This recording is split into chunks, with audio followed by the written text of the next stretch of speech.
Mais dites-moi, quelle belle surprise, quelle chouette attention vous avez eu de nous télécharger et de nous écouter. Le podcast Les Technos, épisode 376. Merci de nous accueillir chez vous, dans vos oreilles, peut-être dans votre voiture, dans votre cuisine, dans vos écouteurs, en faisant votre jogging par exemple. On sait que nous avons pas mal d'auditeurs joggeurs.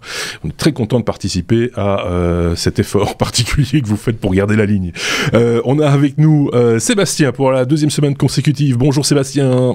De l'autre côté, nous avons bonjour tout le monde. Aurélien qui est avec nous également. Salut Aurélien. Salut. On a un épisode comme toujours chargé, on a toujours beaucoup de choses à dire, vous le savez, dans un épisode des Technos, donc on va pas trop traîner non plus. On vous invite, si vous ne l'avez pas encore vu, à aller revoir ou voir simplement notre live du week-end dernier, puisque vous aurez ainsi l'occasion de découvrir un de nos futurs nouveaux chroniqueurs, qui sera normalement opérationnel, on va dire ça comme ça, fin de cette année, début de l'année prochaine, en la personne de Bienvenue, c'est son prénom, et donc n'hésitez pas à aller jeter un petit coup d'œil sur notre chaîne YouTube. Vous retrouverez ça dans la sous-catégorie ou la playlist, appelez ça comme vous voulez, qui s'appelle Replay, puisque voilà, et dans l'onglet en direct ou voilà. Ça a été organisé. YouTube s'amuse de temps en temps à déplacer les choses, et donc pour que ce soit mis un peu en évidence, je pense qu'on a mis sur la première page une playlist qui s'appelle Replay, sur laquelle vous retrouverez tous les lives que nous faisons, enfin quelques lives que nous faisons de temps à autre, en général une à 2 fois par mois, mais pas beaucoup plus pour l'instant. En tout cas, il faut évidemment qu'on prenne le temps de les organiser, ces lives, et d'avoir des choses à dire aussi par la même occasion, mais c'est toujours agréable de vous retrouver, en tout cas ceux d'entre vous qui sont disponibles pour ça, de vous retrouver lors de ces lives et d'échanger en même temps avec vous, parce que là on peut vraiment jouer la carte de l'interactivité. Si vous le voulez bien, je vais passer à ce bouton-là, si vous le voulez bien, passons à la première lettre de notre abécédaire. Je le rappelle, c'est une revue de presse tech d'un certain genre, on va dire, enfin, qui est fonction des habitudes de consommation et de veille technologique de nos camarades, et cette revue de presse s'articule autour d'un abécédaire qui commence avec la lettre A comme AirDrop. C'est Sébastien qui s'y colle pour parler de ce réseau social d'Apple, mais un réseau qui n'était pas vraiment attendu, me semble-t-il. Qui est méconnu même. Vous connaissez peut-être la fonction AirDrop si vous avez un appareil iOS ou iPadOS. Si vous n'en avez pas, laissez-moi expliquer ce que c'est en 15 secondes. C'est une fonctionnalité qui permet de partager quelque chose avec les gens qui sont proches de vous. Donc ça utilise le Bluetooth pour détecter les appareils à distance, et ça permet d'envoyer un fichier, une photo, ça permet d'envoyer une carte de contact, un ticket de train. Je fais ça beaucoup avec mon épouse, on s'échange les tickets de train dans la gare, dans Apple Wallet par exemple. Exactement. Non mais enfin voilà. Non, j'adore ces moments de vie, ces pépites exactement d'échange. On s'y sent, hein, on entend presque le tung tung tung derrière. Je vous avais déjà expliqué dans les technos que mes enfants eux aussi utilisent AirDrop pour s'amuser dans les files d'attente des parcs d'attractions, puisque cet été ils s'amusaient à jouer à tic-tac-toe avec des gens inconnus sur AirDrop. Ils dessinaient dans l'application de prise de notes une grille de tic-tac-toe, ils faisaient un X, ils envoyaient ça en random à plusieurs personnes, parce qu'avec AirDrop on voit les gens qui ont un iPhone autour de soi, donc on voit la liste d'appareils, on peut envoyer, puis certains comprenaient le truc, acceptaient, répondaient en faisant un O ou un X et ils renvoyaient, et ils jouaient comme ça dans les files d'attente avec des gens qui connaissaient pas. Je trouvais l'utilisation assez amusante. Il y a des utilisations un peu plus politique également, puisqu'en Chine, il y a des manifestants qui ont utilisé AirDrop pour échanger des leaflets politiques, des tracts à visée politique dans des manifestations, puisque les réseaux sociaux sont strictement surveillés par le gouvernement chinois. Les réseaux sociaux étrangers à la Chine sont souvent interdits. Ceux en Chine ne laissent pas passer tout ce qu'on veut, donc c'est un moyen relativement simple et libre pour partager des idées politiques, des tracts politiques. Peer-to-peer en plus. Avec des gens qui sont proches de soi. Peer-to-peer, du coup, puisqu'on passe pas, ce contenu n'est pas stocké quelque part sur un serveur. Exactement, mais uniquement avec les gens qui sont dans notre entourage, donc c'est utile dans une manifestation par exemple, c'est moins utile quand on est tout seul dans son appartement, quoi qu'en Chine, il n'y a jamais des gens très loin de soi. Oui, c'est ça, les appartements sont plus visibles. Moi j'ai ça avec mon voisin du dessus. Mon voisin du dessus tu peux lui envoyer des photos. Mais lui-même est photographe, et de temps en temps je pense qu'il travaille chez lui ou pour son plaisir. Et de temps en temps, je vois effectivement la notification, voulez-vous accepter le fichier, etc. Je refuse systématiquement parce que voilà, mais c'est particulier, quoi. Il faut faire un peu attention. Alors, à propos de photos, justement, il y a des gens qui aussi utilisent AirDrop à mauvais escient dans un avion. Ça a causé scandale il y a quelques semaines. Je pense qu'on en avait parlé dans les technos également. Des gens qui envoyaient des photos de nude, des photos inappropriées, on va dire, de partie de votre corps nu aux autres passagers d'un avion, ce qui a fait un scandale et qui a obligé le commandant de bord à réagir, à dire bon, maintenant que vous n'arrêtez pas ça, moi je ne décolle pas. C'est un peu comme la cour de récréation. Bref, Apple, sans savoir, a créé un réseau social, peer-to-peer, AirDrop. C'est pas vraiment un réseau social, mais une technologie qui permet en tout cas d'échanger de l'information. Et donc, comme la Chine, le gouvernement chinois n'aime pas trop ça, ils ont demandé à Apple de couper cette fonctionnalité. Et donc, si vous utilisez AirDrop en Chine maintenant, ça a été confirmé par CNN, par The Guardian, plusieurs journaux et des activistes chinois en exil.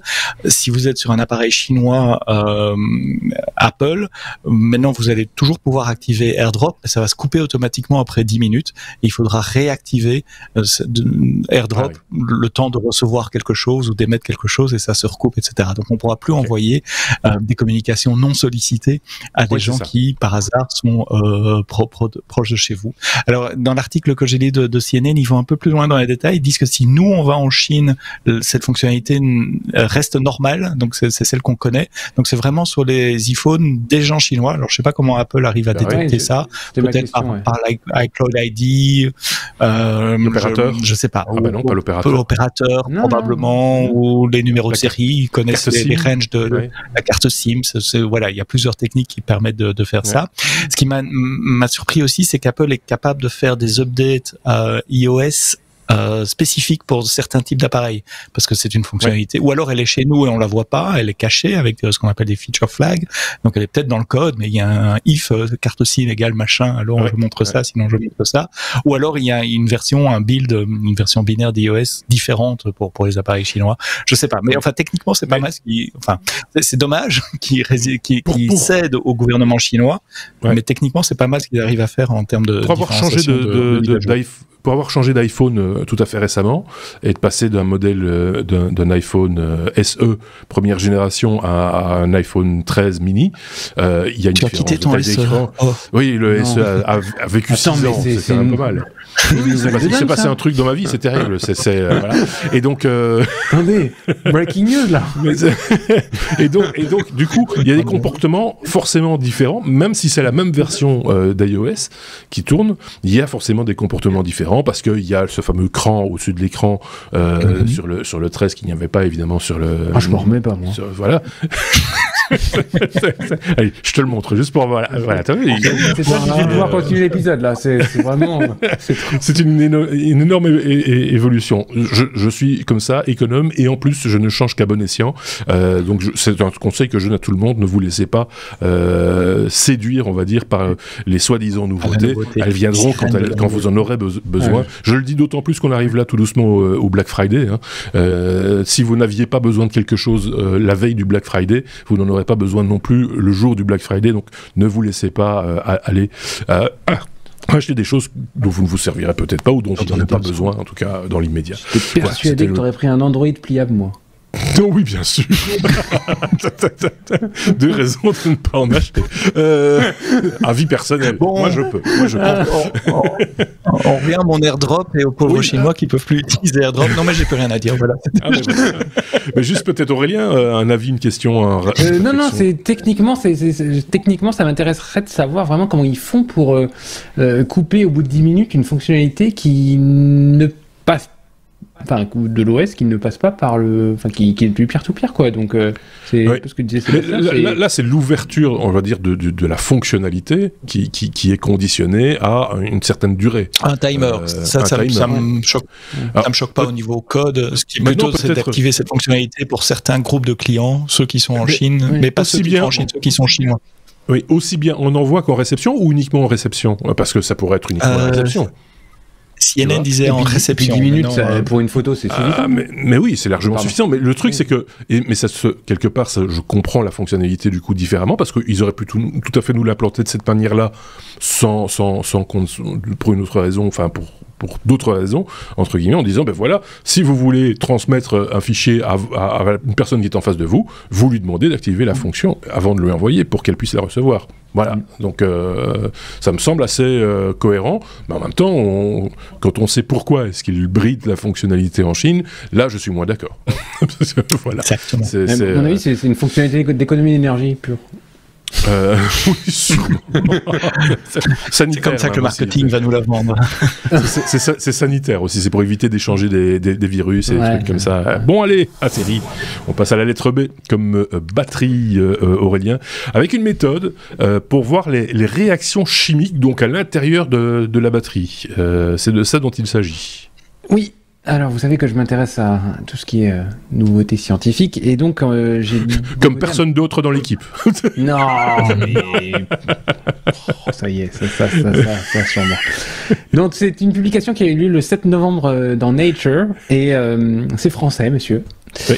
Donc, c'est des chercheurs du Collège de France, du CNRS, de Rennes 1 et de Montpellier, et notamment une chercheuse dont je vais donner le nom, Charlotte Gervillier-Mouravieff, qui a trouvé une technique à base de fibre optique. Alors, il faut savoir qu'en laboratoire, on sait très bien comment fonctionne une batterie, on est capable de la simuler.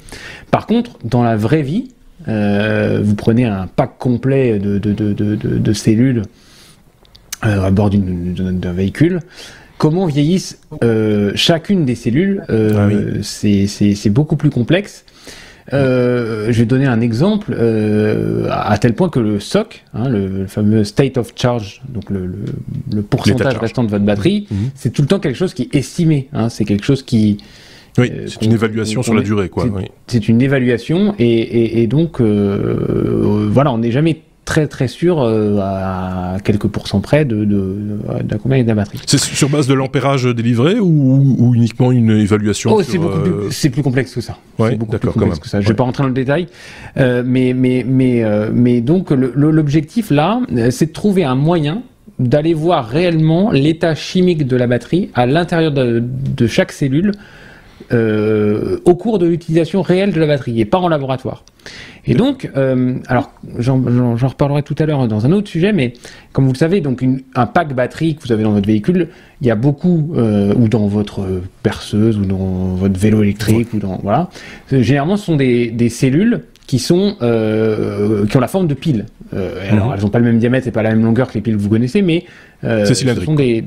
C'est cylindrique. Et donc là, l'idée, c'est de faire passer dans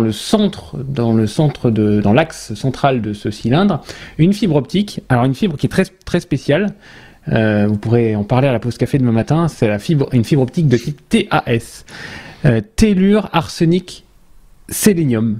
Donc je pense que voilà, c'est pas donné à tout le monde, mais donc vous faites passer une fibre optique là-dedans, à l'intérieur de la cellule.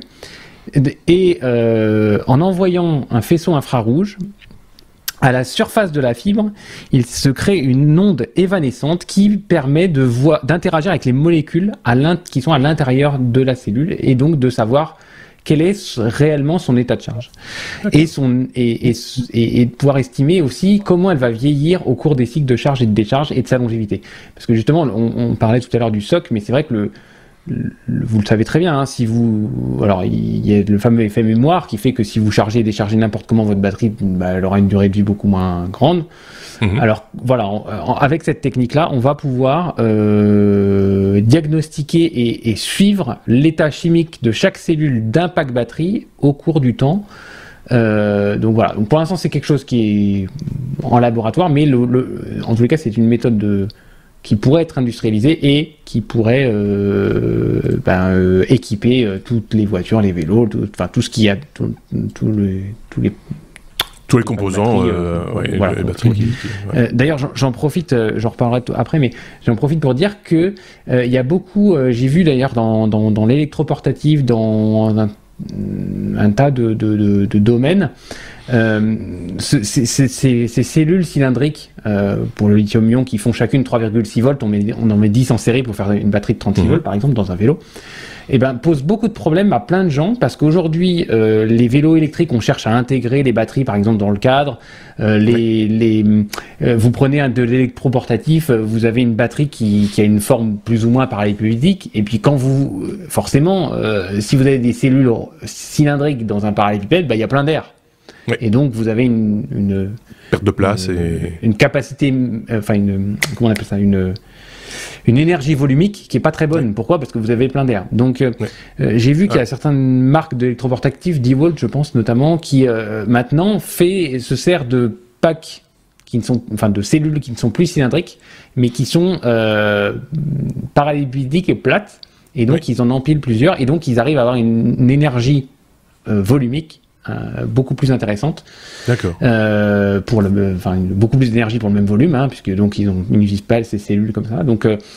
Donc voilà, ça progresse tout ça, et c'est hyper intéressant. Vous imaginez aussi que dans le cadre d'un vélo, c'est un tube, mettre des cylindres, vous avez plein de vides, même si vous les mettez en carton. Alors j'entends d'ici certains de nos auditeurs qui nous disent mais moi j'ai un power bank et il est plat, il est pas cylindrique. À l'intérieur, ce sont plein de petits cylindres qui sont mis les uns à côté des autres, parallèle série, pour arriver au voltage et à l'ampérage voulu. Mais à l'intérieur, c'est bien, on vous le garantit, c'est bien cylindrique. Chaque élément de cellule. Et effectivement, du coup, ça me fait penser, quand tu disais, il y a qu'on compare une paire de place, donc le volume de batterie est plus important que ce qu'il devrait être par rapport à ce qu'il fournit comme énergie. Ça me fait penser aux mecs qui voulaient faire des œufs cubiques pour que ça prenne moins de place dans les envois pour arriver à combler les vides, parce que transporter des œufs, c'est beaucoup de vide en fait qu'on transporte en même temps. C'est plein de vide autour de l'œuf en tout cas. Et donc voilà, c'est juste comme ça un truc qui m'est passé par la tête à un moment donné. Sébastien, un avis, une opinion, un commentaire par rapport à ça? Un commentaire, parce qu'un avis ou une opinion, non. J'aime bien être en chroniqueur avec Aurélien, parce que j'apprends des tas de choses. Moi, je me retrouve... oui, parce qu'avec tous les autres... auditeur du podcast pendant qu'il parle. Voilà. Mais non, mais c'est bien, parce que moi, j'ai un biais vers l'informatique et les réseaux et de la sécurité, et Aurélien a un autre biais, et c'est ça qui fait la richesse de ce podcast. Voilà. Exactement. Et de temps en temps, il y en a qui parlent de tout à fait autre chose, et là aussi, ça reste tout à fait passionnant, et qu'on peut passer d'un sujet à un autre extrême. Mais avoir peut-être, c'est vrai, une vision plus précise, parce qu'après ça demande analyse, etc., et interprétation, mais avoir une vision plus précise de l'état de la batterie pour mieux la gérer, pour que l'utilisateur déjà puisse peut-être lui-même mieux gérer ses charges, ses décharges, etc., ou que électroniquement ce soit mieux géré aussi, parce que finalement, tant qu'à faire, on est dans le domaine de l'informatique, de l'électronique, les chargeurs pourraient s'informer eux-mêmes de l'état de la batterie avant de faire n'importe quoi. Ce qui est déjà un tout petit peu le cas, mais ce qui est déjà le cas. Oui, c'est ça. Mais ici, ce sera encore beaucoup plus précis. Et voilà, et où on pourrait franchement dire avec un degré de certitude optimum, et non pas se faire passer un peu pour une sorte d'obsolescence programmée, de dire là, votre batterie, franchement, ça va plus être possible, les gars, pour telle et telle raison, quoi, et pas une approximation à 10% près sur la qualité de la batterie, voilà, qui ne parle à personne. Ça fait partie des enjeux de la batterie, j'ai l'impression. Le fait qu'elle soit rapidement chargée, je parle là des batteries de véhicules en l'occurrence, c'est un peu le problème à l'heure actuelle, c'est le temps de chargement qui énerve pas mal les détracteurs de la batterie. Ils disent moi je fais un plein, ça prend 5 minutes, charger la voiture, ça va prendre 2 plombes. Voilà, mais c'est des commentaires qu'on entend et qu'on peut entendre, soyons clairs, d'une part, et puis d'autre part l'autonomie, c'est important aussi, ça fait partie d'un ensemble. Si vous avez une opinion, un avis, une expérience particulière avec les batteries, n'hésitez pas à partager ça avec nous dans les commentaires, où que vous soyez, mais en particulier sur notre site lestechno.be ou notre chaîne YouTube, parce que ce podcast est également disponible en vidéo sur YouTube. La lettre K comme Kubernetes. C'est Sébastien qui s'y colle, c'est Microsoft qui bascule sur ce système. Oui, c'est un système d'exploitation Kubernetes, c'est ça? C'est un peu plus compliqué que ça. J'ai expliqué ce que c'est, j'en profitais. Au fait, c'est un prétexte pour parler de Kubernetes. Microsoft, c'est une vieille news. En fait, c'est une news qui date de l'été et que j'ai loupé pendant l'été, mais qui est ressortie la fin octobre dans un article du journal du net, du JDN, qu'on vous met évidemment en commentaire dans les notes du podcast. C'est que Microsoft est en train de basculer Office 365 sur cette plateforme Kubernetes qui tourne elle-même sur leur cloud Azure. En fait, Microsoft, comme Amazon, ils ont vu l'émergence de ces énormes clouds, Azure et AWS pour Amazon, alors que leur infrastructure à eux a été conçue sur des data centers tout à fait normaux, traditionnels, et donc ils se retrouvent eux aussi, comme les clients des clouds, à devoir migrer leur legacy, avec des énormes guillemets, enfin leur historique logiciel vers le cloud. Et Office 365, c'est un monstre, c'est gros, c'est de l'email, c'est Word, c'est Excel, c'est Teams, enfin voilà, c'est un truc énorme. 200 millions de clients, nous dit le journal du net, qui utilise Office 365. Alors, ils ont choisi d'utiliser Kubernetes, qui est c'est quoi Kubernetes? C'est un orchestrateur de containers, pour faire très simple. Vous connaissez peut-être tous les containers qui tournent sur vos portables, ou que vous pouvez faire tourner sur vos portables. Vous avez peut-être entendu parler de Docker. Un container, c'est une micro-machine virtuelle. C'est pas un full système d'exploitation complet qui démarre comme avec VMware ou avec d'autres systèmes de virtualisation. Mais c'est juste une micro-virtualisation qui démarre quasiment instantanément et puis qui s'arrête tout aussi instantanément. L'avantage des containers, c'est que quand on est développeur, avant les containers, je développais un truc, puis je le passais à la production qui devait l'installer sur des serveurs, et ils disaient ça marche pas ton truc. Et moi je disais si, moi sur mon portable ça marche, parce qu'il y avait un fichier en plus, il y avait un truc en plus qui fait que ça marche. Avec les containers, je peux tout mettre dans un container, je passe le container et la production peut démarrer le container, et comme tout est dans le container, d'où le nom container, imaginez un container de transport, comme tout est dedans, ça démarre. Alors les containers, c'est bien joli, mais quand on commence à en avoir 10, 15, 100, 20 000, 10 000, 100 000, 1 million, il faut les orchestrer. C'est-à-dire, si je dois démarrer un container en plus dans une infrastructure, sur quelle machine physique ou virtuelle je vais le démarrer? S'il y en a un qui s'arrête parce qu'il meurt, parce que ça arrive, il y a des bugs en informatique, il y a des trucs, ça tombe, etc., il faut le redémarrer. Comment ces containers vont se parler entre eux en termes de réseau, puisque ça fait une espèce de couche réseau au-dessus des machines virtuelles. Donc, orchestrer des centaines, des milliers de containers à grande échelle, c'est pas facile. Et il y a des gens qui ont essayé de s'attaquer à ce problème. Le groupe Apache avait un projet tout un temps qui s'appelait Mesos de tête, qui n'existe plus maintenant, parce que Google s'est aussi attaqué à ce problème-là, et il y a 8 ans maintenant, on créé Kubernetes. Donc Kubernetes, c'est un ensemble de système qui va orchestrer les containers, qui va décider de quand il faut démarrer un container en plus, quand il faut en arrêter, où est-ce qu'il faut les mettre, sur quelle machine virtuelle, comment est-ce qu'ils vont se communiquer entre eux, définir des politiques, enfin permettre à l'administrateur en tout cas de définir des politiques, dire ça peut parler à ça, mais ça peut pas parler à ça, donc définir les règles réseau, faire un peu de nettoyage, savoir où se trouve quoi, quand on a 100 000 containers, celui qui s'occupe de ça, il est où là pour le moment, il a quelle adresse IP, comment... C'est ça, cartographier ces containers. Exactement. Donc c'est tout ça que fait Kubernetes. Et l'avantage de Kubernetes, c'est qu'il le fait à très très grande échelle. Ça a été conçu par Google pour leurs besoins internes. Donc c'est ça que Google utilise pour plein de services en interne. Donc vous imaginez la taille de ce genre de système. Netflix a adopté massivement Kubernetes également. Apple, ils sont pas très bavards sur leur architecture interne, etc. Mais il y a beaucoup de rumeurs et quelques articles un peu pointus parfois qui décrivent ce qu'Apple fait avec Kubernetes également pour iCloud.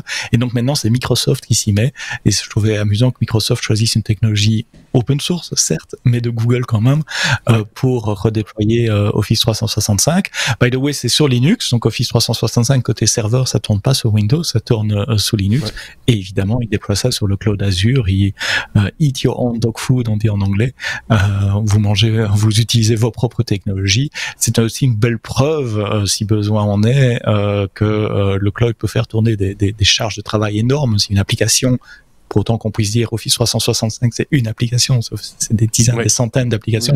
S'il y a un truc aussi gros qu'Office 365 peut tourner sur Kubernetes, sur Azure, ça doit aussi rassurer les clients de Microsoft pour dire, moi, ma petite application d'e-commerce ou mon petit truc comptable pour la fin du mois ça tournera sans aucun problème sur Azure. Voilà, donc il y a un article intéressant dans le journal du net qui est sorti là-dessus. Il y a des liens dans cet article vers les articles de Microsoft où ils expliquent l'architecture, etc. Et si ça vous intéresse, je vous invite à aller regarder ça. Donc un mot un peu moins positif peut-être sur Kubernetes, c'est la complexité. C'est conçu pour gérer des trucs énormes, je l'ai dit, et donc forcément, il y a 15 000 paramètres, c'est difficile à maîtriser.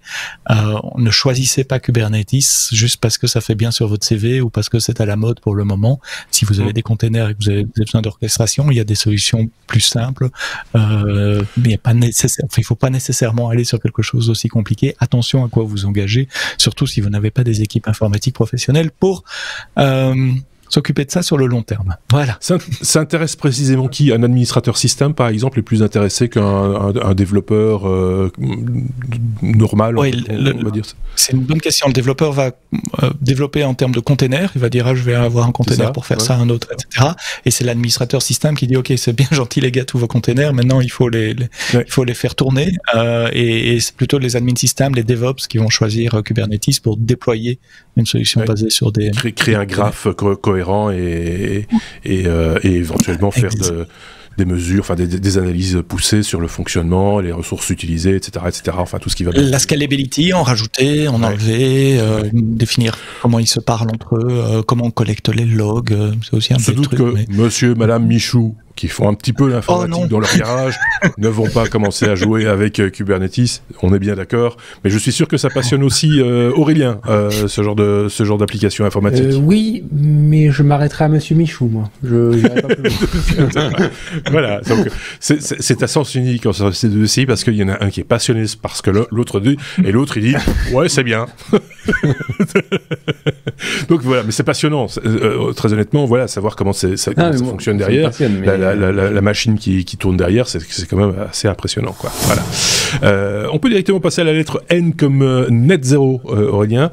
Il s'agit de piéger le CO2 dans le sol. Comment faire ? Quelle drôle d'idée et quelle idée on a ? Oui.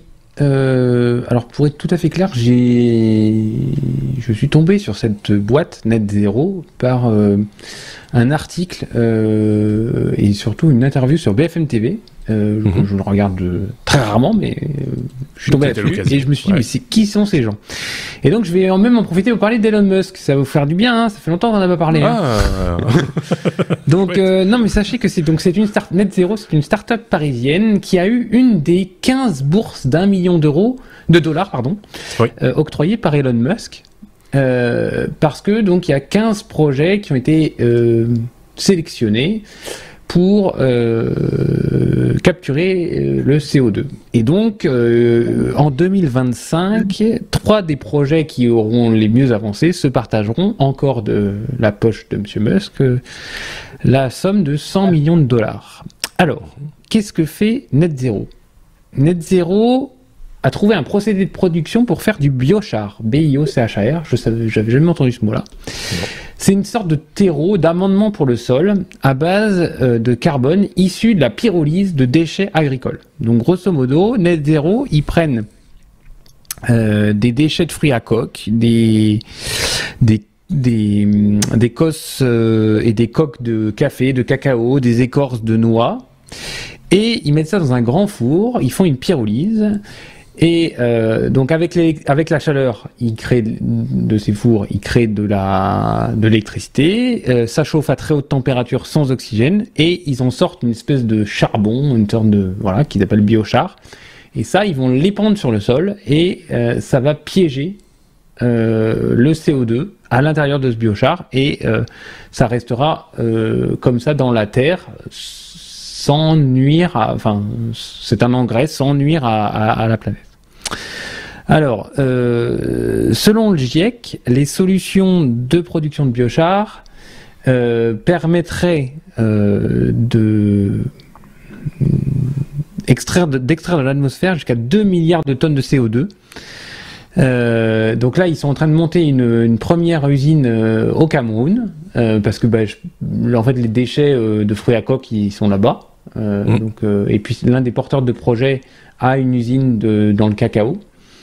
Et donc juste à côté de son usine, ils vont créer du biochar. Et puis ils ont une deuxième usine qui va se monter au Brésil. En tous les cas, je trouve que je pense qu'on n'aura pas on n'aura pas. Toutes les solutions sont bonnes à prendre pour essayer de lutter contre le réchauffement, et donc cette solution de piéger le CO2 me paraît quelque chose d'intéressant, et voilà. Alors j'ai pas creusé l'article. On met, comme toujours, on met les sources. Hein, donc même le site de la start-up en question, Net Zero, ainsi qu'un article que tu as trouvé qui explique ça très bien. Moi, la question que je pose toujours quand on part sur des solutions de ce type-là, c'est de savoir ce que ça consomme en énergie, puisque on le sait bien, c'est de l'activité humaine produit du CO2. Hein, dès qu'on fait quelque chose, ça produit du CO2 d'une manière ou d'une autre, et donc savoir si le bénéfice par rapport à ce que ça la coûte en CO2 reste toujours à minima équilibré, voire c'est encore mieux profitable pour la planète, parce que c'est ça le but en fait. Hein. Donc c'est toujours la question que je pose. Donc je prends ça avec beaucoup de réserve en attendant analyse plus poussée. En fait, mais je trouve ça génial comme idée de finalement fabriquer du charbon en quelque part. Hein, c'est le carbone, hein, le biochar. C'est fabriquer comme on fabrique des diamants dans certaines conditions. Ben là, ce sont les conditions requises pour fabriquer un genre de charbon qui va capturer le CO2. Ouais. Moi, au-delà de ça, je trouve qu'il y a beaucoup d'idées. Moi, j'en vois beaucoup, on en voit beaucoup passer, voilà. Qu'il y ait des gens, Musk ou un autre, qui au moins... sponsorisent ce genre d'idées, c'est pas mal. De manière complètement philanthrope, ou pas, j'en sais rien, mais... J'ai un petit doute. Oui, non, mais subventionne un proto échelle 1, voilà, et qu'après, voilà, et je sais, là, il a peut-être identifié 15 façons de faire.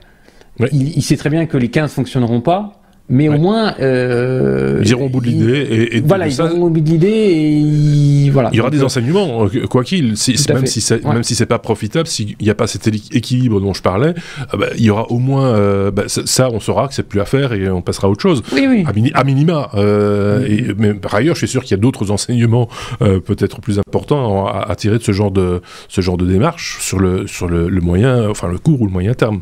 Je sais pas ce qu'en pense Sébastien de ce genre de solutions, d'idées. Non, c'est plutôt sur la démarche. C'est toujours quand on est en période contrainte qu'on est le plus imaginatif, et on voit les solutions qui bourgeonnent pour le moment. Mais des fois, il faut se méfier de la fausse bonne idée, tu vois, le truc qui consommerait plus que ce que ça ne...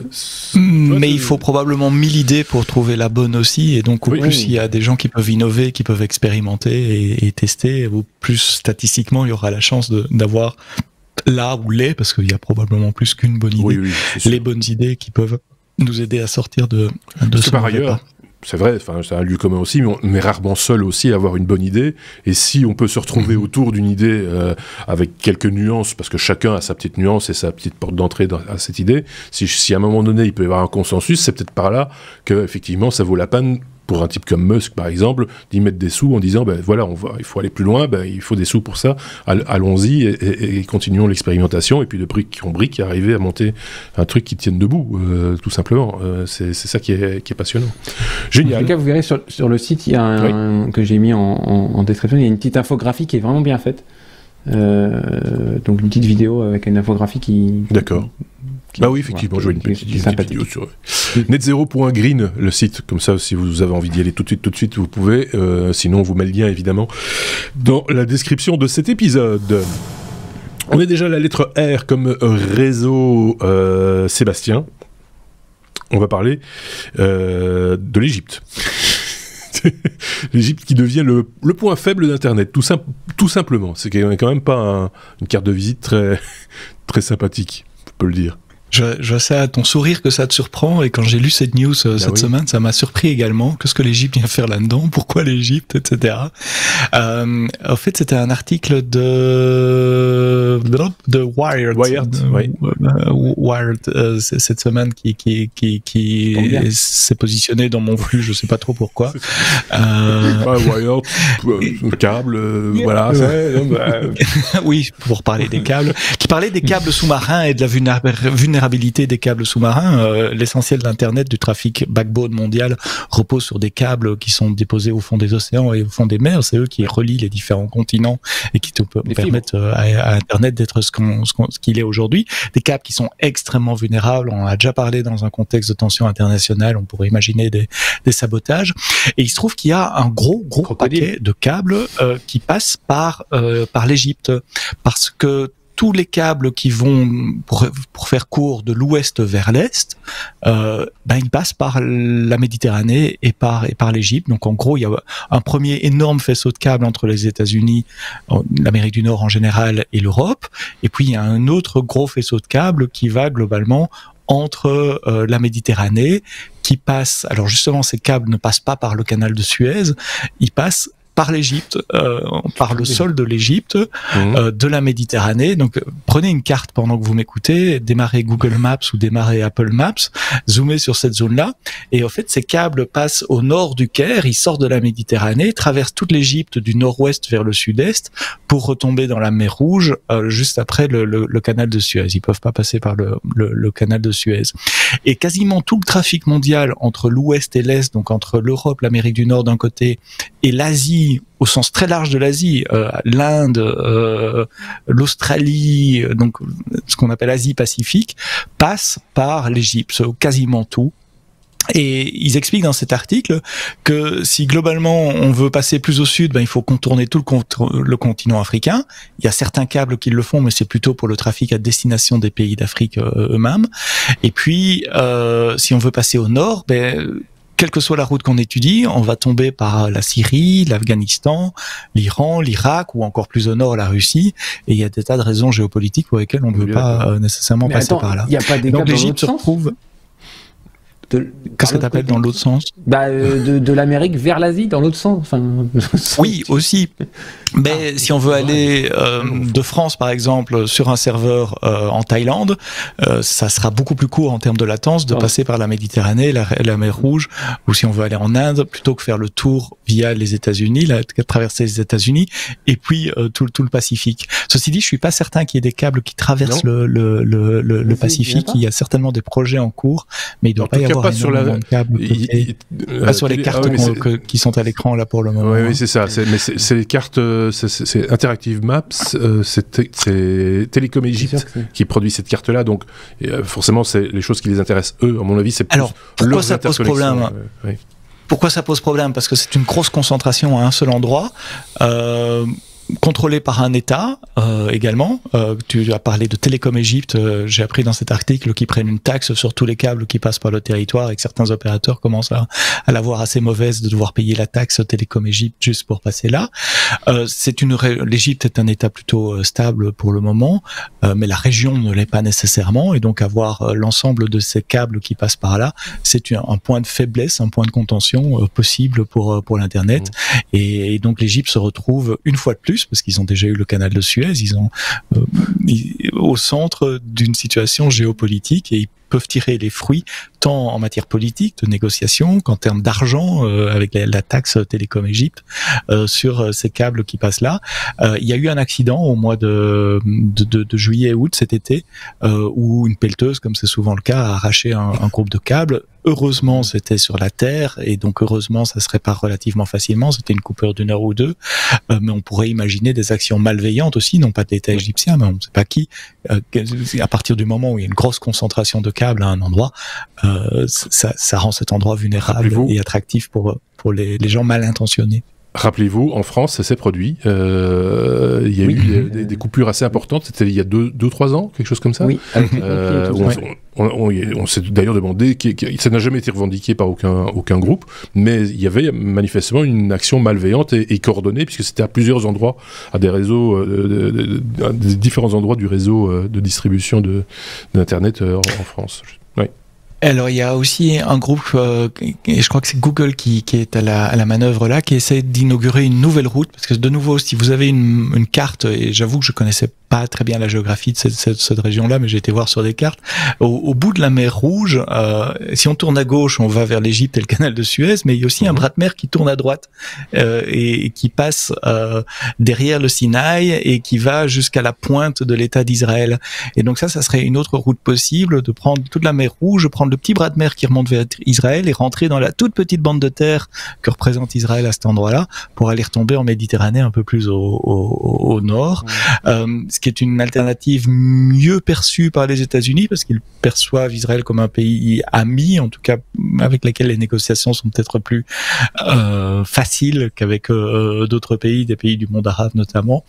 Mais donc ça serait une alternative pour certains nouveaux câbles dont on est en train d'envisager la pose. Oui. Je tiens à préciser que la carte, si vous avez l'image, mais on vous a mis le lien également, vous trouverez le lien dans les articles qu'on vous propose en regard de cet épisode.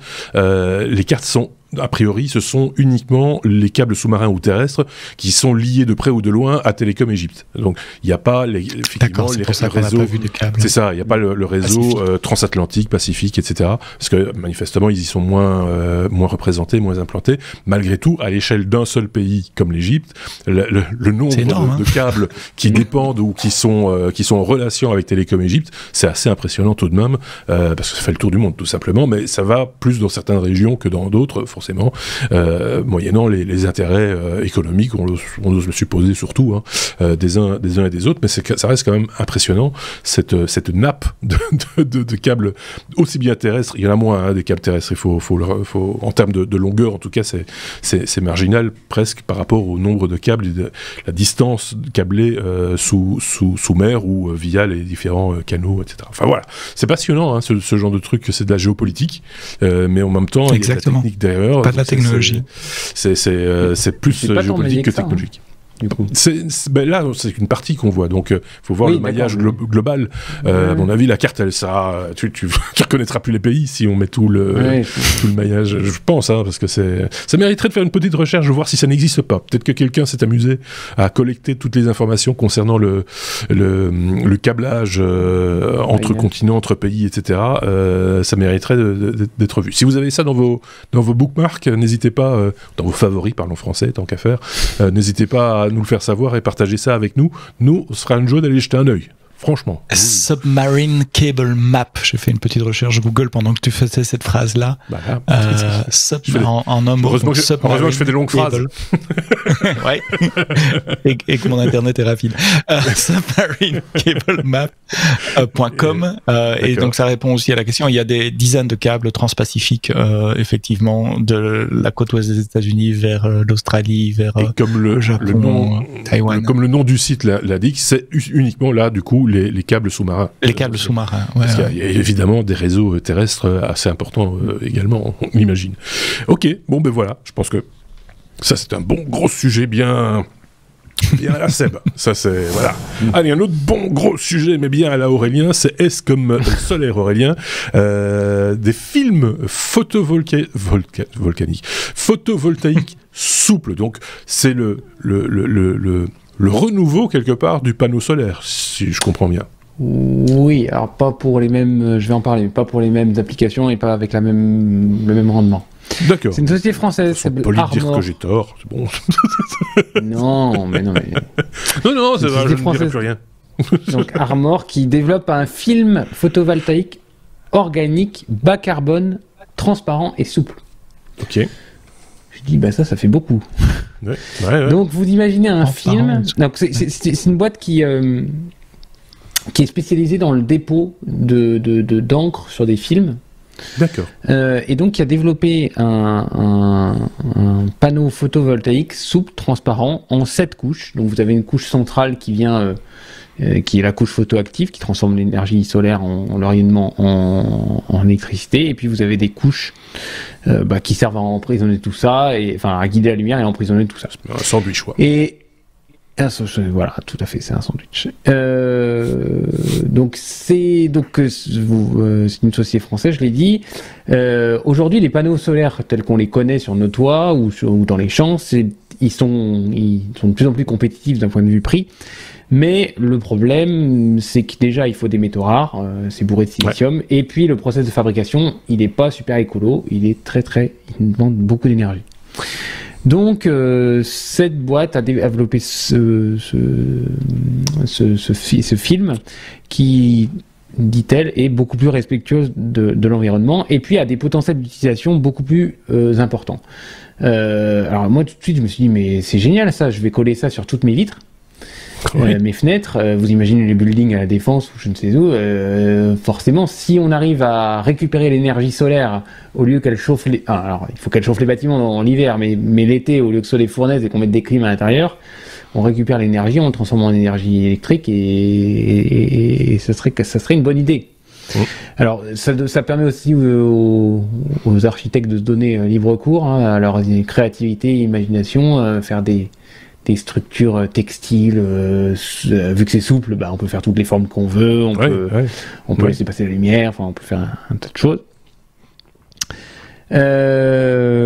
Donc j'ai à peu près dit tout, sauf que donc ils ont été récompensés par l'UNESCO pour favoriser l'éducation en Afrique, et notamment au Togo. Donc je fais un petit coucou à Bienvenue, parce qu'il y aura deux allusions au Togo enfin il y aura une allusion là et une allusion dans le bonus, donc c'est pour dire bonjour, pour saluer l'arrivée d'un nouveau chroniqueur au Togo. Et donc cette boîte-là fournit des kits scolaires avec leurs films pour que les étudiants qui n'ont pas forcément accès tout le temps à l'électricité puissent au Togo alimenter leur PC, faire leurs devoirs, je sais pas. Bonne idée. Dans ce truc. Et donc faut être clair, ce que je disais en introduction, c'est que ces films produisent de l'électricité certes, mais ils n'ont pas le rendement en termes de puissance électrique, ils n'ont pas le rendement des panneaux solaires classiques au silicium tels qu'on les connaît. Mais en tous les cas, je trouve que c'est un beau produit. J'aimerais bien voir, j'aimerais bien tester, j'aimerais bien...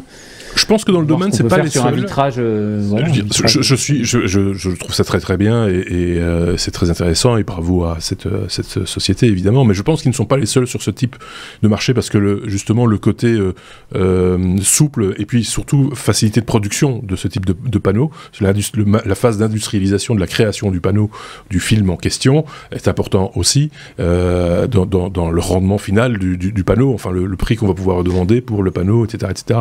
Donc je pense qu'ils ne sont pas tout à fait les seuls sur ce segment-là. Alors, mais voilà. Justement, ça m'a fait penser tu sais, les van lifers là utilisent des. Oui. Je suis pas un spécialiste, mais je sais que tu vois de quoi je parle. Des espèces de panneaux solaires qu'on déplie, qu'on met devant son camping-car et puis qui permet de tenir le temps qu'on est là. Mais je sais pas si c'est réellement la même technologie par rapport. Ça, je ne sais pas, parce qu'il existe effectivement des panneaux très fins. De là à dire qu'ils sont souples, aussi souples que ce que l'on voit à l'image, c'est-à-dire une boucle comme ça, sans pliure, mais je pense pas que ce soit aussi souple que ça, mais on fait déjà des panneaux ultra fins, on va dire, qui ne sont plus vissés sur un support, sur le toit d'un véhicule ou d'un bateau ou même le toit d'une maison, mais qui sont simplement collés sur le toit, donc qui prennent la forme qui peut être un petit peu courbe, en fonction de d'une carrosserie, et surtout qui ne prend pas plus en épaisseur, puisque on le sait, véhicule de loisirs, etc. Il y a des limitations en hauteur, etc. pour rentrer sur certains parkings ou dans certains parkings souterrains, etc. Parce qu'un panneau solaire, quand on regarde bien, avec sa suspension, enfin son support, etc. On arrive vite à 40 mm ou 35 mm de panneaux solaires, en plus de la hauteur du véhicule. Si on a moyen d'avoir plus fin, c'est plutôt pas mal, quoi. Ouais. Et du poids. Et du poids, bien sûr. Oui, effectivement, puisque le poids est également important. Mais des panneaux solaires souples que l'on peut enrouler sous forme d'un espèce de gros rouleau, assez large, avec d'un diamètre assez large, on en voit de temps en temps. C'est pas les meilleurs marchés et c'est pas ceux effectivement qui ont le meilleur rendement. Mais quand on n'a pas beaucoup de place, et c'est pas nécessairement translucide, effectivement. Et quand on n'a pas beaucoup de place ou qu'on a une place particulière, ça peut rendre service. Est-ce que Sébastien avait un commentaire à faire sur cette technologie, sur cette... Une question pour Aurélien. Quand tu dis translucide, ça laisse passer la lumière? Il y a toujours la lumière en dessous, c'est ça? Oui. Tu peux coller ça sur ta vitre. Alors, tu vas perdre un peu de transparence peut-être, mais... Certainement, oui. Je pense qu'il y avait un fabricant de vitres justement qui est sur le point ou qui est en cours de développement, qui développe comme on a des châssis de fenêtres triple vitrage, mais avec dedans des cellules photovoltaïques d'un type particulier qui laissent passer la lumière. Mais du coup, on est sur un frame, il n'y a rien de souple là-dedans. Ça fait vraiment partie de la structure de la fenêtre qui permettrait éventuellement de fournir une part d'énergie intéressante sans être aussi rentable certainement qu'un vrai panneau solaire qui évolue d'année en année. On voit les rendements progresser de 20% en 20% à peu près tous les 8 à 12 mois dans ce domaine-là. J'exagère un tout petit peu, mais voilà, à un moment donné, ça s'arrêtera. Et puis, il y a aussi la durée de vie du panneau. C'est-à-dire que à partir du moment où quelqu'un investit aujourd'hui dans un panneau solaire, c'est pas pour en changer demain. Ceci étant dit, je voyais une annonce, mais j'ai pas creusé cette annonce. Il y a là aussi un marché conséquent du panneau solaire d'occasion, tel qu'on en a parlé d'ailleurs la semaine dernière avec David, qui nous parlait de la vente de cartes graphiques au poids. Là, c'est un petit peu la même chose. C'est des sociétés maintenant qui récupèrent des anciens panneaux solaires, dont quelques cellules sont peut-être grillées ou des problèmes de contact, etc. Et en font des paquets, des ballots qui vendent au poids. Donc voilà. Après, c'est une question de place. Si on peut se contenter d'avoir un panneau qui n'a que 80% de rendement par rapport au panneau neuf, ça dépend de la taille du toit qu'on a ou de la surface qu'on va pouvoir exploiter. Ça peut avoir un intérêt de réexploiter ce matériau plutôt que de le laisser dans la nature, parce que s'il y a bien un truc difficile à recycler, c'est ces machins-là, me semble-t-il. Là, il y aurait peut-être aussi du progrès à faire. Mais voilà, c'est Cleantech, c'est ça la boîte, si je dis pas de bêtises, qui développe ce film photovoltaïque organique et bas carbone. Armor, parce que non, Cleantech, c'était hashtag Cleantech, c'est le mot dièse, le hashtag si vous préférez, qui avait été choisi par le site qui en parlait. Bon, ok, passons à la lettre T. T comme Tim, parce que nous on l'appelle Tim, c'est un pote. c'est hey Tim, parce que ça fait mieux, parce que Tim Berners-Lee, ça fait qu'on connaît. TBL, on l'appelait avant, mais Tim, c'est bien. En tout cas, Seb, lui, l'appelle par son prénom, manifestement. Le créateur du web, qui tacle un petit peu le Web 3, et de son point de vue, on va entendre ce qu'il a dit, mais j'ai ma petite opinion là-dessus. Vas-y, Seb. Pour la petite cuisine des technos, parfois on doit un peu tordre les lettres qu'on met dans l'abécédaire pour qu'il y ait une belle alternance entre les chroniqueurs l'un après l'autre et que ça soit pas un qui parle pendant 3 sujets et puis l'autre après. Donc T comme Tim, Sir, s'il vous plaît, parce qu'il a été anobli par Sa Majesté la Reine. Sir Tim Berners-Lee est l'inventeur du web globalement, c'est la personne qui pour résumer, a inventé HTTP, HTML. Globalement, il travaillait au CERN, le laboratoire de physique nucléaire européen, dans les années 90, début des années 90. Et sur sa petite boîte Nex, il a conçu un système qui permet de partager des documents en ligne, et surtout un système hypertexte qui permet de cliquer sur un lien et d'aller vers un autre document. 89. S'il te plaît. 89. D'accord. Oui. Oula. J'étais un peu pessimiste là-dessus. Je vais me retirer parce que là, ça devient un discours de spécialiste. et donc toujours quelqu'un d'intéressant à écouter. Et lors du Web Summit qui se tenait à Lisbonne il y a quelques semaines, il a fait une des keynotes de la conférence. Et dans cette conférence, il a abordé le sujet du Web 3. Alors le Web 3, c'est cet ensemble de technologies essentiellement, mais pas que, basées autour de la blockchain, qui permet de faire des tas de choses. Si vous voulez en apprendre plus sur la blockchain, allez écouter les hors-séries de cet été, de l'été passé, des technos. Il y a plusieurs épisodes, 6 ou 7 épisodes, 5 ou 6 épisodes que vous avez fait avec Sébastien pour expliquer des cas d'usage de la blockchain, parce que la blockchain est souvent associée aux crypto-monnaies, mais ce n'est qu'un cas d'utilisation. On peut faire des tas d'autres choses intéressantes avec la blockchain.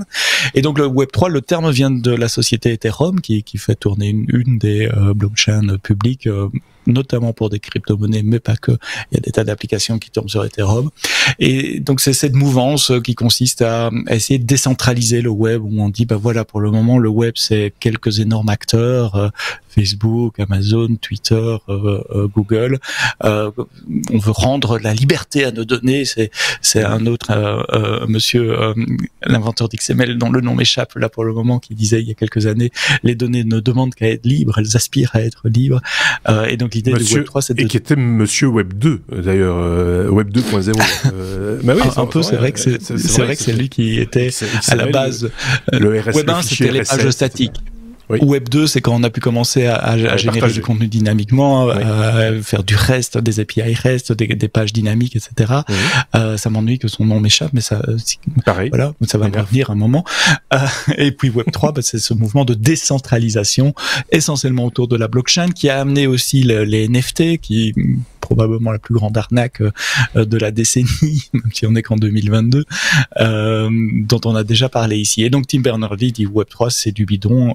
C'est pas le web, c'est pas le web qu'on a conçu. La blockchain, c'est bien pour certains cas d'usage, mais c'est trop lent pour faire vraiment des applications interactives. Miner un bloc d'une blockchain, ça prend plusieurs secondes dans le meilleur des cas. Ça s'applique pas à des systèmes transactionnels à grande échelle tels que lui voit le web. Ce qui le chiffonne aussi, c'est que on confond Web 3 avec Web 3.0. C'est ça, ouais. Puisqu'il y a eu Web 1, Web 2.0, Web 3.0, qui est un terme de Tim Berners-Lee, en plus, qui n'a rien à voir avec Web 3. Web 3, c'est blockchain, etc. Tandis que Tim Berners-Lee dit depuis longtemps, il faut un Web 3.0, comme il y a eu un Web 2.0, où vous reprenez contrôle de vos données. Plutôt que d'avoir les données dans des silos, j'ai une partie de mes données et de ma vie qui est sur Facebook, une autre sur Twitter, etc. La vision de Tim Berners-Lee, et d'ailleurs il a créé une start-up qui s'appelle Impress, quelque chose, qui permet d'implémenter comment on pourrait expliquer ça facilement? Un réservoir de données. J'ai un container avec mes données à moi. Et ils appellent ça Solid. Et Solid, c'est l'endroit où on va mettre ses données à soi. Donc, si je veux partager une photo, disons sur Facebook, je vais mettre la photo dans Solid. Et dans Solid, je vais dire Facebook y aura accès et la liste des gens dans Facebook qui y aura accès. Donc, je contrôle les données et les contrôles d'accès à ces données et je partage mon container, je reviens à mes containers de tout à l'heure, parce que Solid, c'est finalement ça. Je partage mon container avec qui je veux bien partager, et si à un moment je veux enlever les accès, j'enlève les accès de mon container. Où est-ce que je le mets, ce container? Sur un serveur, soit que je gère moi-même, ça c'est pour les plus geeks d'entre nous, soit il s'attend, et sa startup fait ça aussi, propose de hoster des containers solides avec vos données sur ses serveurs. Petite question, et là je vois déjà un biais dans ce que tu expliques, c'est que certes c'est très bien, chacun gère ses propres données, mais qu'est-ce qui empêche, quand tu dis je donne des droits à un opérateur, Google, Amazon ou autre, d'utiliser telle partie ou telle partie de ces données, de les copier et de les répliquer à leur sauce quelque part chez eux dans leur propre conteneur d'entreprise, on va dire? Rien. Aucune idée. J'ai pas creusé le sujet solide suffisamment. Je suis pas assez solide en solide. Est-ce que je peux te donner un nom? Je vais te donner un nom parce qu'on parlait de l'Extensible Markup Language, XML. Dan XML? Connolly. Oui, XML. Non. Dan Connolly, c'est pas lui? C'est pas ce nom-là que j'avais en tête. Je dis pas qu'il a rien à voir. Je pense qu'il a quelque chose à voir parce que sinon il serait pas sur Wikipédia. Si Benoît était là, il pourrait nous répondre. Oui, parce que lui, c'est le spécialiste de l'XML. Il a écrit un bouquin sur XML il y a quelques années. C'est ça, c'est pour ça que je dis c'est le spécialiste. Voilà. Voilà, mais donc je trouve intéressant chez les technos, c'est pas n'importe qui. Excusez-moi. Je trouve intéressant que Tim Berners-Lee s'exprime sur le sujet, et puis ces deux visions d'internet qui s'opposent, même si les deux ont la même idée, c'est de décentraliser et de pouvoir reprendre le contrôle de ces données. C'est tout l'enjeu en fait, parce que si on prend fondamentalement les fondamentaux de l'un et de l'autre, c'est la même logique, c'est la même théorie, c'est les données personnelles et la décentralisation. Après, c'est comment le Web 3 tel qu'on l'entend et tel que nous-mêmes nous l'avons expliqué, tu le disais dans des hors-séries, c'est déjà une technologie qui va vers le Web 3.0 de Tim Berners-Lee. C'est peut-être pour ça aussi qu'il dit que c'est pas la bonne solution, parce que les lenteurs que tu expliquais, etc. C'est passionnant, hein. Ça, c'est le genre de truc, ça fera des bouquins terribles. Tu peux commencer à écrire. Non, mais moi je trouve ça génial parce que là on est à un virage, hein, une charnière, j'ai presque envie de dire aussi. Il y aura l'avant et l'après. Il y aura l'avant et l'après, effectivement.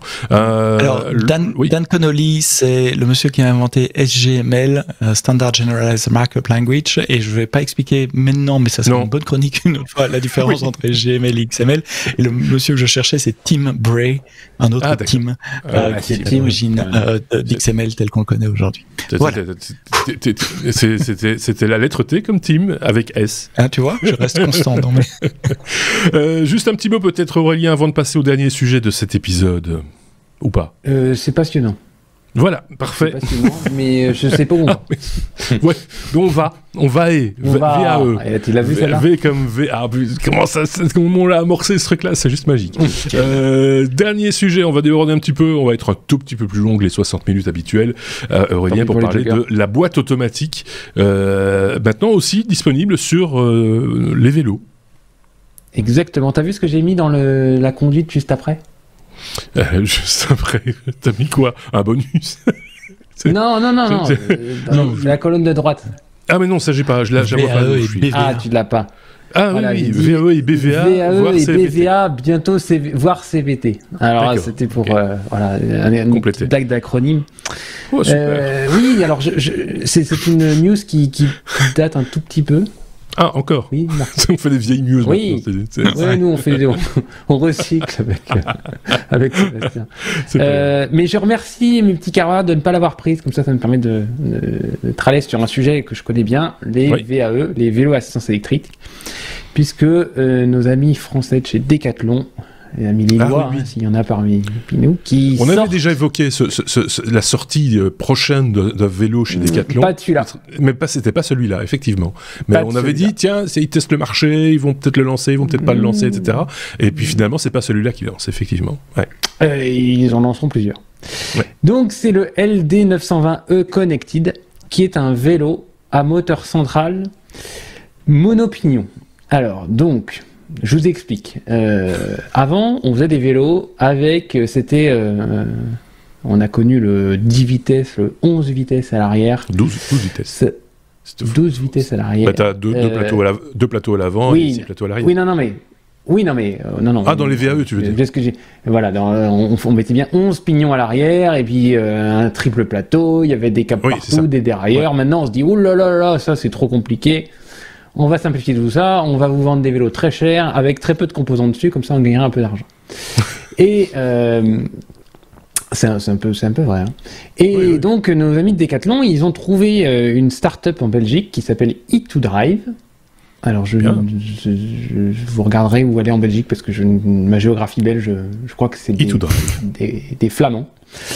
Et ils se sont mariés avec ces gens-là parce que ces gens d'E2Drive ont réussi à faire un vélo, en tout cas un moteur central, donc un moteur qui se situe au niveau de la boîtier de pédalier, qui comporte deux moteurs, un moteur d'assistance et un moteur qui sert à passer les vitesses. Et l'objectif de Decathlon, on sait très bien que Decathlon, quel que soit le sport, a comme vocation de faciliter la pratique et de rendre la pratique de plus en plus agréable, facile, voilà.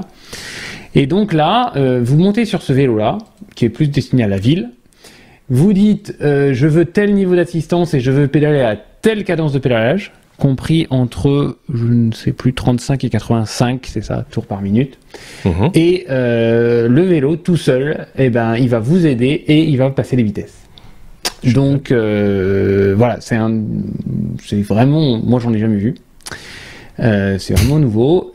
En fait, on se rend compte aujourd'hui que toutes les technos de l'automobile repassent sur les vélos maintenant. Oui. Donc bientôt vous irez au garage avec votre vélo, on vous mettra une valise de diag, on vous dira dis donc, les plaquettes à changer, machin.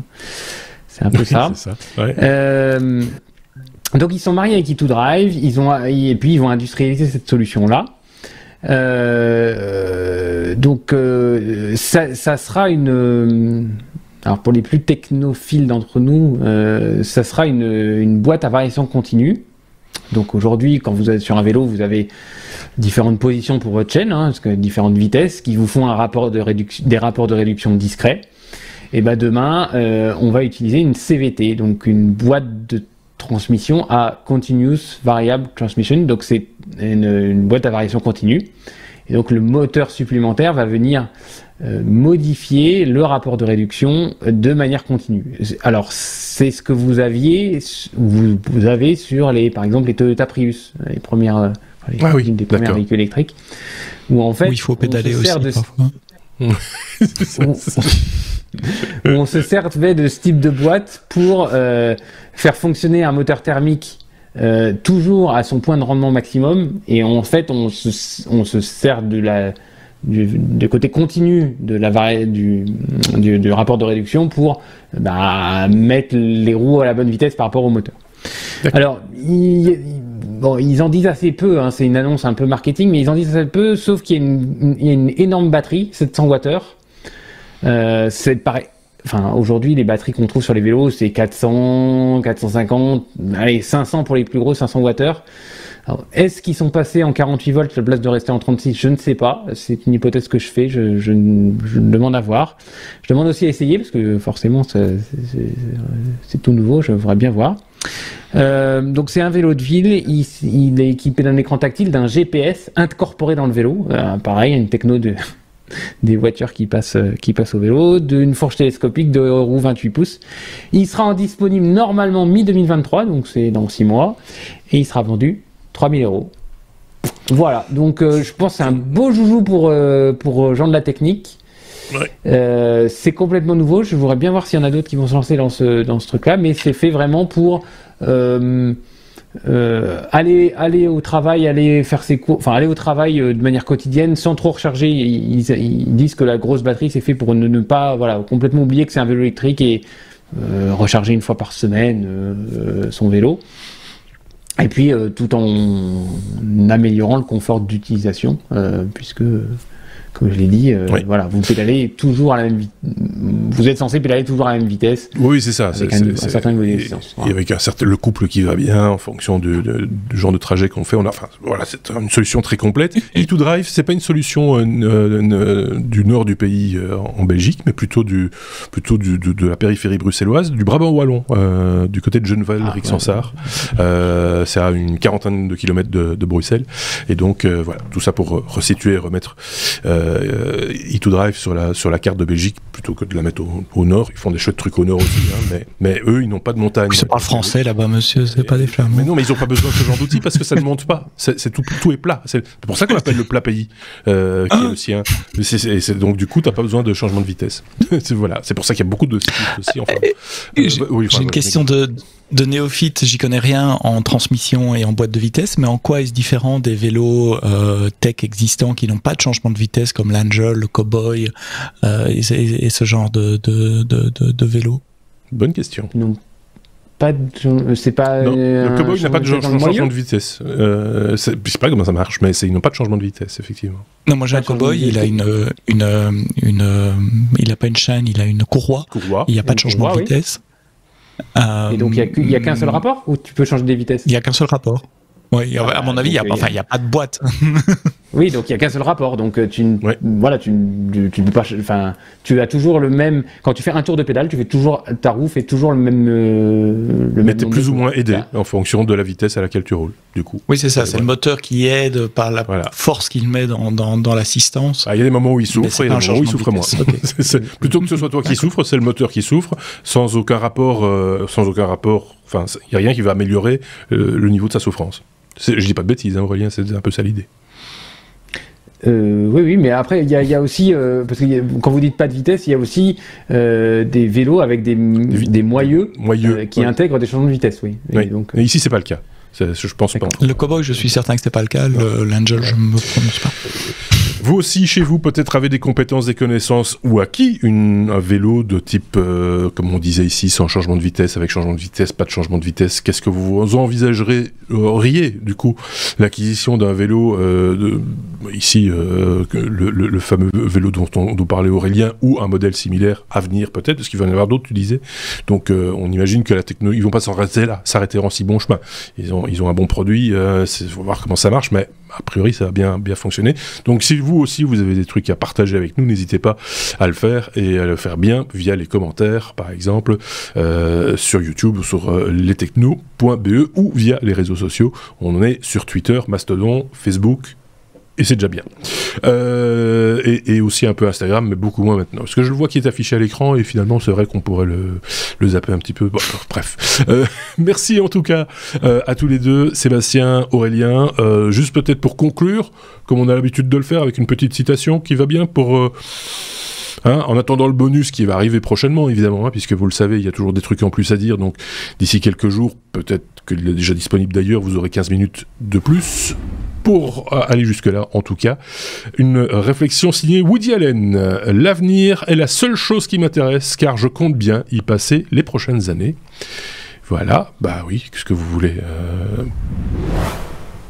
c'est pas facile de trouver une citation originale chaque semaine, vous savez. Woody Allen, quand même. Donc, voilà. Merci beaucoup à tous les deux. Merci à vous de nous avoir écoutés. On se dit à très bientôt. Merci. Salut!